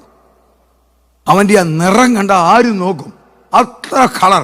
മീശയോ ഒരു കെട്ടുവെള്ളം എടുത്ത് വെച്ചാൽ അങ്ങനെ ഇരിക്കും. അതാണ് അവൻ്റെ സെക്യൂരിറ്റിയാണ്. തലമുടിയാണെ ഒരു 25-30 കിലോ തലമുടി ഇങ്ങനെ ഇട്ടുപോലെ ഇങ്ങനെ കിടക്കുക. അല്ല യൂണിഫോം ഇട്ട് ഒറ്റ കണ്ണും. ഞാൻ എപ്പോഴും ഇവനെ ഇങ്ങനെ നോക്കും. വാസ്തവത്തിൽ നടന്ന സംഭവമാണ്. അതിൻ്റെ മാനേര് തരകനെന്ന് പറയും. എൻ്റെ വീടിൻ്റെ ജസ്റ്റ് ഓപ്പോസിറ്റില്ല. ഇന്ന് പുള്ളി റിട്ടയറായി. ഞാൻ വിളിക്കുന്ന മോനെന്നാ. തരകനാ മാനേര്. ഞാൻ മോനോട് പറഞ്ഞു, എൻ്റെ മോനെ, ഇത്രേ സുന്ദരനെ പിടിച്ചേ നിങ്ങൾ സെക്യൂരിറ്റി ആക്കി നിർത്തിയത് മോശമായിപ്പോയി. ഇവനെ പിടിച്ചിട്ട് സെയിൽസ്മാൻ ആക്കി. ഒന്നുമില്ലേ പെമ്പിള്ളേരെ എവനെ കണ്ടോണ്ടേലും വളയെടുക്കട്ടെ. മോൻ എന്നോട് പറഞ്ഞ അച്ചായനോട് ഇപ്പം ഞാൻ ഇതിനൊക്കെ എന്നാ മറുപടി പറയാനാ? അച്ചായനാണെങ്കിലേ ഇതൊന്നും ഉപയോഗിക്കുന്ന ആളുമല്ല, സ്വർണം എന്ന് പറഞ്ഞ് പുള്ളി അങ്ങ് ഒഴിഞ്ഞു. പക്ഷേ 2 ആഴ്ച കഴിഞ്ഞപ്പോഴാണ് എനിക്ക് മനസ്സിലായത് ഇതിൻ്റെ സംഭവം എന്നാന്ന്. ഞങ്ങളുടെ വീട്ടിലെ ആരാന്ന് ഞാൻ ഓർക്കുന്നില്ല, നല്ലൊരു ഡിസ്റ്റിങ്ക്വിഷ് ഗസ്റ്റ് വരിക ഉച്ചഭക്ഷണത്തിന്. അതുകൊണ്ട് അവരോടുള്ള ബഹുമാനത്തിന് രാവിലെ 6:30 പോയാൽ ഞങ്ങളുടെ കോട്ടയത്ത് അന്നത്തെ കാലത്ത് സണ്ണിപ്രദം അറിയാം, മാർക്കറ്റിൽ ചെന്ന്, ഇന്നത്തെ ബിസിനസ് ഒന്നുമില്ല, മാർക്കറ്റിൽ 6:30 എന്നാൽ നല്ല മീൻ കിട്ടും. അതിന് ഞാൻ രാവിലെ 6:15 പോവുക വണ്ടിയാൽ. അന്ന് എൻ്റെ ഡ്രൈവർ ആയിരുന്ന ആളാ ഇന്നും എൻ്റെ ഡ്രൈവർ റോയി. അതിലേ ഞാൻ അങ്ങോട്ട് പോവുക. അപ്പം എന്നാ മേടിക്കണം? നെയ്മീൻ മേടിക്കണോ, വറ്റ മേടിക്കണോ? മനസ്സിൽ ഇങ്ങനെ കിടന്ന് തുള്ളുക. വിരുന്നുകാരല്ലേ. വീട്ടുകാരത്തെയും പറഞ്ഞു, അവിടെ എവിടെ നോക്കി ചീഞ്ഞതും കൊണ്ട് ഇങ്ങോട്ട് വന്നേക്കരുന്ന് ഒരു തർജ്ജനം വീട്ടിൽ നിന്നുമുണ്ട്. ആ പേടിയുണ്ട്. ആ ടെൻഷനിൽ പോവുക. ജോസ്കോ ജുവലേഴ്സിൻ്റെ അവിടെ വന്നപ്പം മീൻ്റെ ചിന്തയും പോയി, വറ്റയും പോയി, നെയ്മീനും പോയി. എനിക്ക് ഇവനെ ഒന്ന് കാണണം ഒന്നുകൂടെ. രാവിലെ 6:45. ഞാൻ റോയിയോട് പറഞ്ഞു, റോയി വണ്ടി സ്ലോ വിടാൻ പറഞ്ഞു. ഇതിനാ ഇവനെ കാണാൻ. ദൈവമക്കളെ, നടന്ന സംഭവമാണ്, കേൾക്കണോ? ഇവൻ ഡ്യൂട്ടി കഴിഞ്ഞ് പോവുക. ഇവൻ ഈ കെട്ടുവെള്ളം എടുത്ത് ബാഗിലോട്ട് വെച്ചു. തലയിലെ 25 കിലോ ഉണ്ടല്ലോ, അതും എടുത്ത് വെച്ചപ്പോഴാണ് എനിക്ക് മനസ്സിലായത് ഒരു 90 വയസ്സുള്ളൊരു പടുക്കിളവനാ. ഊതിയാ താഴെ പോകും. അവനെ മീശയും വെപ്പിച്ച് തലമുടിയും വെപ്പിച്ച് അലക്കി തേച്ച് നല്ല സ്റ്റാർച്ചുള്ള ഉടുപ്പ് പിടിച്ച് നിർത്തിയിരിക്കുക. ഏത് കള്ളം കണ്ടാലും പേടിച്ചു പോകും. പക്ഷേ കള്ളം ചെന്ന് ഞോണ്ടിയാൽ മതി, ഇവൻ താഴെയാ. സാത്താൻ അഭിഷേകമുള്ളവർക്ക് ഇത്രയേ ഉള്ളൂ. സന്തോഷത്തോടെ ദൈവത്തെ സ്തുതിച്ചേ. സാത്താനോട് എതിർത്ത് നിൽക്കണം. 6-ാമത്തെ കാര്യം. 7-ാമത്തെ കാര്യം, പരിശുദ്ധാത്മാവിനെ നൽകിയിരിക്കുന്നത് രൂപാന്തരപ്പെടാനാ. എഫേസ്യർ 4:30 ദൈവത്തിന്റെ പരിശുദ്ധാത്മാവിനെ ദുഃഖിപ്പിക്കരുത്, അവനാലല്ലോ നിങ്ങൾ വീണ്ടെടുപ്പ് നാളിനായി മുദ്രയിട്ടിരിക്കുന്നത്. കാഹളം കേൾക്കുന്നത് ചെവിയിലല്ല, അകത്താ. അഭിഷേകമുള്ള ദൈവമക്കളുടെ പരിശുദ്ധാത്മാവാ കേൾക്കുന്നത് കാഹളം. അങ്ങനെയാണ് പരിശുദ്ധാത്മാവിൻ്റെ അഭിഷേകം. ഈ അഭിഷേകത്തെ നമ്മൾ ശരിക്ക് നമുക്ക് തന്നിരിക്കുന്നതിന് എൻ്റെ വാല്യൂ മനസ്സിലാക്കി ചെയ്താൽ പരിശുദ്ധാത്മാവിൻ്റെ ശക്തിയാണ് 6-ാമത്തെ. ബാക്കി ശക്തികൾ 4 ഞാൻ പറയുന്നില്ല. ഇങ്ങനെയാണെങ്കിൽ നമുക്ക് ക്രിസ്തുവിൻ്റെ മനസ്സ് വരുമ്പോൾ എങ്ങനെ അറിയാം? ക്രിസ്തുവിൻ്റെ മനസ്സ് വരുന്ന അറിയാൻ ചില കാരണങ്ങളുണ്ട്. 1 ഫിലിപ്പിയർ 2:5 ക്രിസ്തുയേശുവിൻ്റെ ഭാവം തന്നെ നിങ്ങളിലും ഉണ്ടായിരിക്കട്ടെ. ക്രിസ്തുയേശുവിന്റെ ഭാവം തന്നെ എന്താ? ദൈവരൂപത്തിലിരിക്കെ ദൈവത്തോടുള്ള നമുക്കിത് വായിക്കാൻ എളുപ്പമാ. പക്ഷെ ഞാനൊരു കാര്യം ചോദിച്ചോട്ടെ, പ്രാക്ടിക്കലേക്ക് വന്നാൽ ഞാനും ഒരു മനുഷ്യനാ, നിങ്ങളും ഒരു മനുഷ്യരല്ലേ? നമ്മുടെ പേഴ്സണാലിറ്റി കുറയാൻ നമ്മൾ സമ്മതിക്കുമോ? ചിന്തിച്ചേ. യെസ്, അവിടെ ക്രിസ്തു താഴ്മ ധരിച്ചതുപോലെ നമ്മൾ താഴ്മ ധരിക്കണം. അല്പം ബുദ്ധിമുട്ടാ, പക്ഷെ ക്രിസ്തു താഴ്മ ധരിച്ചതുപോലെ ഞാൻ താഴ്മ ധരിച്ചാൽ ക്രിസ്തുവിന്റെ മനസ്സേ. 2 ക്രിസ്തുവിന്റെ മനസ്സ് എന്താണെന്നറിയാവോ? ക്രിസ്തുവിന്റെ സ്നേഹത്തിൽ നിന്നും എന്നെ വേർപിരിക്കും. ഞാൻ രാവിലെ പറഞ്ഞതാ, എന്ത് പ്രശ്നം വന്നാലും, എന്ത് ഭാരം വന്നാലും, മാരക രോഗം വന്നാലും, നാളെ മരിച്ചു പോകുന്ന ഡോക്ടർ പറഞ്ഞാലും, സകലതും നഷ്ടപ്പെട്ടാലും, സ്വത്തുക്കൾ നഷ്ടപ്പെട്ടാലും, സൗന്ദര്യം നഷ്ടപ്പെട്ടാലും, മരണം സംഭവിച്ചാലും, എന്ത് സംഭവിച്ചാലും, എന്നെ വീണ്ടെടുത്ത ക്രിസ്തുവിന്റെ സ്നേഹത്തിൽ നിന്നും എന്നെ ഡിപ്പാർട്ട് ചെയ്യുവാൻ ഒരു ശക്തിക്കും സാധിക്കത്തില്ല. 3-ാമത്തേത് എന്താ പറയുക? വളരെ മനോഹരമായ വാക്യമാണ്, നിങ്ങൾക്ക് കാണാതറിയാം. പക്ഷെ എൻ്റെ അർത്ഥം, ക്രിസ്തുവിന്റെ സ്നേഹം എന്നെ നിർബന്ധിക്കുന്നു. 2 കൊരിന്ത്യർ 5:14. പക്ഷെ ഇംഗ്ലീഷ് ഉള്ളവരൊന്ന് വായിച്ചു നോക്കിക്കേ. ആ നിർബന്ധിക്കുന്നത് മലയാളത്തിൽ നമുക്ക് മനസ്സിലാക്കാൻ എഴുതുക. അവിടെ എഴുതിക്കുന്നത് the love of Christ controls me. ക്രിസ്തുവിന്റെ സ്നേഹം എന്നെ നിയന്ത്രിക്കുന്നു. നിർബന്ധിക്കുന്ന മലയാളത്തിൽ അന്നത്തെ രീതിയിൽ എഴുതിയതാ. അതിൻ്റെ ഇംഗ്ലീഷ് ബൈബിളിലുള്ളവരോട് നിങ്ങൾ നോക്കിയാൽ കാണാം, the love of Christ controls me. എന്തിനെ? പാപം ചെയ്യാതിരിക്കാൻ. അതുകൊണ്ടും ആയില്ല, എന്നെ നിയന്ത്രിക്കുന്നു. ആത്മീയ കാര്യങ്ങളിൽ പുറകോട്ട് പോകാതിരിക്കാൻ എന്നെ ക്രിസ്തുവിന്റെ സ്നേഹം നിയന്ത്രിക്കുന്നു. എനിക്ക് ചെയ്യാനുള്ള കാര്യങ്ങൾ ചെയ്തു തീർക്കുവാൻ ക്രിസ്തുവിന്റെ സ്നേഹം എന്നെ നിയന്ത്രിക്കുന്നു. എന്നെ നിയന്ത്രിക്കുന്ന ആക്സിലേറ്റർ സ്വർഗത്തിലാ, അവിടുന്ന് എന്നെ നിയന്ത്രിക്കുന്നു. എത്ര മനോഹരമാ! ആകാശത്ത് 35,000 അടി പൊക്കത്തിൽ പറക്കുന്ന ഫ്ലൈറ്റിനെ താഴെ ഇരുന്നുകൊണ്ട് IT സ്പെഷ്യലിസ്റ്റ് നിയന്ത്രിക്കുന്നെങ്കിൽ, ഈ ലോകമാകുന്ന ഈ ആകാശത്തിൽ പറക്കുന്ന എന്നെയും നിങ്ങളെയും സ്വർഗത്തിലിരുന്നു കൊണ്ട് കർത്താവായ യേശു നിയന്ത്രിക്കുന്നു. വാക്കുകൾ ആവശ്യമില്ലാത്ത പറയാൻ സാത്താൻ നിർബന്ധിക്കുമ്പോൾ, പ്രതികാരം ചെയ്യാൻ നിയന്ത്രിക്കുമ്പോൾ, എന്നെ ക്രിസ്തുവിന്റെ സ്നേഹം നിയന്ത്രിക്കുന്നു. എന്താ? ഞാൻ ക്രിസ്തുവിന്റെ മനസ്സുള്ളവനാ, ഞാൻ ക്രിസ്തുവിന്റെ മനസ്സുള്ളവളാ. എന്നെ പരിഹസിക്കുമ്പോൾ, എന്നെ വിമർശിക്കുമ്പോൾ, ദൈവദാസന്മാരെ സോഷ്യൽ മീഡിയയിൽ കൂടെ തേജോവധം ചെയ്യുമ്പോൾ ഒരു കാര്യം ഓർക്കണം, ക്രിസ്തുവിന്റെ സ്നേഹം എന്നെ നിയന്ത്രിക്കുന്നു. അതാണ് ക്രിസ്തുവിന്റെ സ്വഭാവം. 1 ക്രിസ്തുവിന്റെ താഴ്മ. 2 ഏത് പ്രശ്നത്തിലും ഞാൻ പുറകോട്ട് പോകത്തില്ല. 3 എന്നെ നിയന്ത്രിക്കുന്നു. 4 നിങ്ങൾക്ക് കാണാപ്പാടവാ, ഞാൻ വാക്യങ്ങൾ പറയണ്ട. രക്ഷിക്കപ്പെടുന്നവരുടെ നടുവിലും നശിക്കുന്നവരുടെ നടുവിലും we are the aroma of Christ. Johnson Daniel ഭാഷയോട് പറഞ്ഞാൽ പുള്ളി 2 മണിക്കൂർ നിന്ന് കത്തിക്കുന്നത്. ഞാൻ അദ്ദേഹത്തിന്റെ പ്രസംഗം കേട്ടിട്ടുള്ളതാണ്. We are the aroma of Christ. Perfume ഉപയോഗിക്കാത്തവരാരും ഇവിടെ ഇല്ല. ലോകത്തിലെ ഏറ്റവും വില പിടിക്കുന്ന പെർഫ്യൂം ഫ്രാൻസിലാണ്. അവർ ഗ്യാരണ്ടീഡാ. ഏറ്റവും കളിപ്പീര് ഗൾഫിലുവാ. അടിച്ചേച്ച് വെളിയോട്ടിറങ്ങുമ്പോൾ മണം പോയി. നമ്മളെ പാമ്പിനെ പോലെ. അതിന് ഞാനൊരു ടെക്നിക്ക് പറഞ്ഞുതരാം സയന്റിഫിക്കലി. പെർഫ്യൂം നല്ലതാണോ എന്ന് അടിക്കേണ്ടി എവിടെയെന്ന് അറിയാവോ? നമ്മുടെ പൾസിൽ അടിക്കണം. ഇടത്തേക്കേടെ ഇവിടെ ചെവിയുടെ പുറകിൽ അടിച്ച് നോക്കിക്കോ, നീണ്ടു നിൽക്കും. പൾസാണിത് റിസീവ് ചെയ്യുന്നത്. സെയിൽസ്മാനും സെയിൽസുകളും ഉടുപ്പാൽ അടുപ്പിച്ച് കളിപ്പീര. ക്രിസ്തുവിന്റെ സൗരഭ്യവാസന എവിടെ? രക്ഷിക്കപ്പെടുന്നവരുടെയും നശിക്കുന്നവരുടെയും നടുവിൽ. ഹല്ലേലൂയ. ഫ്രാൻസിൽ ഉണ്ടാക്കുന്നത് പോലെ നിലനിൽക്കുന്ന ക്രിസ്തുവിന്റെ സൗരഭ്യവാസന. ദുഃഖം നടന്ന വീട്ടിൽ ചെല്ലുമ്പോൾ, മരണം നടന്ന വീട്ടിൽ ചെല്ലുമ്പോൾ അവിടെയും ഉയർപ്പിക്കുന്ന ക്രിസ്തുവിന്റെ സൗരഭ്യവാസന. സാമ്പത്തിക ഭാരത്താൽ തകർന്നിരിക്കുന്ന ഒരു വീട്ടിൽ ചെല്ലുമ്പോൾ പ്രവാചക ശിഷ്യയുടെ കുടവെല്ലാം നിറച്ചു കൊടുത്ത ക്രിസ്തുവിന്റെ സൗരഭ്യവാസന. ഡൈവോഴ്സിലൊക്കെ പിരിഞ്ഞാ നിൽക്കുന്ന വീട്ടിൽ ചെല്ലുമ്പോൾ ഒന്നുകൂടെ മുറുക്കി രണ്ടാക്കാനല്ല നോക്കേണ്ടത്. അവിടെ ക്രിസ്തുവിന്റെ സൗരഭ്യവാസന. കുഞ്ഞുങ്ങളെ, നിങ്ങളെ കൂട്ടിച്ചേർത്തത് കർത്താവാ. മറ്റേ പുള്ളിയാ വിരിക്കാൻ വരുന്നത് പറഞ്ഞാൽ ചേറും. ഡൈവോഴ്സ് സൈക്കോളജിസ്റ്റ് പറയുന്നത് 90% ഇഷ്ടം ഉണ്ടായിട്ടല്ല, വിൽ പവറിനെ പലപ്പോഴും പല ഈഗോയാണ് ഈ കുഴപ്പം. ഡിവോഴ്സിന്റെ കാരണം ഈഗോയാ. ആ ഈഗോ ഉള്ളിടത്ത് ചെല്ലുമ്പോൾ നമ്മൾ ചെയ്യേണ്ട കാര്യം പിരിമുറുക്കുകയല്ല ചെയ്യേണ്ടത്. ക്രിസ്തുവിന്റെ പരിമളം അവിടെ പരത്തിയാൽ അതിനെ നമുക്ക് മാറ്റിവെക്കാൻ സാധിക്കും. അനുസരിക്കാത്ത മക്കൾ ഉള്ളിടത്ത് ചെല്ലുമ്പോൾ അനുസരിച്ച ക്രിസ്തുവിന്റെ പൗരസഭവാസന. പ്രപഞ്ചത്തെ സൃഷ്ടിച്ചവൻ നോക്കിക്കേ. അനുസരിക്കാത്ത കുഞ്ഞുങ്ങളോട് പറയേണ്ടത് സൗരഭ്യവാസന. എടാ ഗുണം പിടിക്കാത്തത് നല്ല പറയേണ്ടത്, എടാ അനുസരണം കെട്ടത് നല്ല പറയേണ്ടത്. ലോകത്തെ സൃഷ്ടിച്ചവൻ 30 വയസ്സ് വരെ അപ്പന്റെ വീട്ടിൽ നിന്ന് ആശാരിപ്പണി ചെയ്തു. തടിയുടെ നീളം കുറച്ച് കൊടുത്തു, ചിന്തയിലിട്ട് കൊടുത്തു, ആണിയടിച്ച് കയറ്റി. അനുസരണം. കുഞ്ഞുങ്ങളോട് ഈ സൗരഭ്യം ഒന്ന് കൊടുത്തു നോക്കിക്കേ. ക്രിസ്തുവിന്റെ സൗരഭ്യവാസന. അടുത്ത പറയട്ടെ, നമ്മൾ ആരാ? ഹല്ലേലൂയ. നമ്മൾ ഓരോരുത്തർ 1 കൊരിന്ത്യർ 4. ക്രിസ്തുവിന്റെ ശുശ്രൂഷകന്മാരും ദൈവമർമ്മങ്ങളുടെ ഗ്രഹവിചാരകന്മാരും. ക്രിസ്തുവിന്റെ സ്വഭാവമാ ദൈവമർമ്മങ്ങളുടെ ഗ്രഹവിചാരകന്മാർ. ഈ ലോകത്തിൽ സംഭവിക്കാൻ പോകുന്ന അപകടത്തിന്റെ മാർമികം പറയാൻ പച്ച മലയാളത്തിൽ പറഞ്ഞാൽ ദൈവമക്കല്ലാതെ ആർക്കും അറിയത്തില്ല. തകരാൻ പോകുന്ന ലോകം, തീരാൻ പോകുന്ന സമുദ്രം, കത്താൻ പോകുന്ന ആകാശം, ഇതെല്ലാം പറയാൻ ആർക്കാ അധികാരമുള്ളത്? ഇവിടെ ഇരിക്കുന്ന ദൈവമക്കൾക്കാ. നമ്മൾ ആരാ?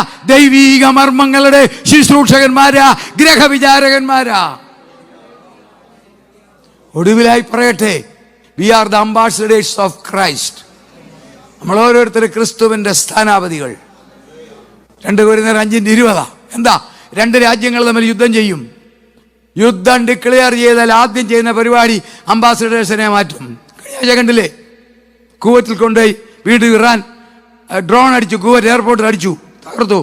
ഉടനെ കുവൈറ്റിലെ ഗവൺമെന്റ് പറഞ്ഞു ഇറാനിലെ മുഴുവൻ ഡെലിഗേറ്റ്സ് സ്ഥലം 24 മണിക്കൂറിനകം കുവൈറ്റിലുള്ള ഇറാനിയൻ എംബസിയിലെ മുഴുവൻ ഉദ്യോഗസ്ഥരും 24 hours പൊക്കോണം.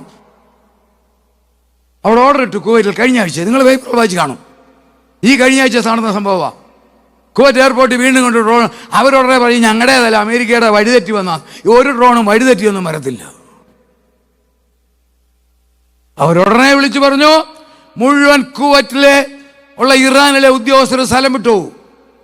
2 രാജ്യങ്ങൾ തമ്മിൽ അഭിപ്രായ വ്യത്യാസം വരുമ്പോൾ ആദ്യം ചെയ്യുന്ന പരിപാടി സ്ഥാനാപതികളെ പിൻവലിക്കും. ഈ ഭൂമിയോടുള്ള ദൈവത്തിന്റെ കരുണ ഇവിടെ തീരാൻ പോകുന്നു. ഈ ഭൂമിക്ക് കൊടുത്തിരിക്കുന്ന ഓക്സിജൻ മാറ്റാൻ പോകുന്നു. ഈ ഭൂമിക്ക് കൊടുത്തിരിക്കുന്ന സൺറേ മാറ്റാൻ പോകുന്നു. ഈ ഭൂമിക്ക് തന്നിരിക്കുന്ന വെള്ളം രക്തമാകാൻ പോകുന്നു. ഇവിടുത്തെ വെള്ളം രക്തമാകാൻ തുടങ്ങിക്കഴിഞ്ഞു. ഈ ഭൂമിയുടെ താപനില മാറി.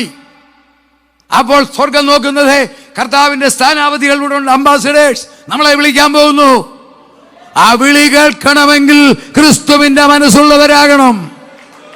ക്രിസ്തുവിന്റെ മനസ്സില്ലാത്തവൻ അവനുള്ളവനല്ല. ക്രിസ്തുവിന്റെ മനസ്സുള്ളവരാകാം. പരിശുദ്ധാത്മാവിൽ നിറയാം. കൃപമേൽ കൃപ പ്രാപിക്കാം. ഈ വചനങ്ങളാൽ സ്വർഗം നമ്മളെ അനുഗ്രഹിക്കട്ടെ.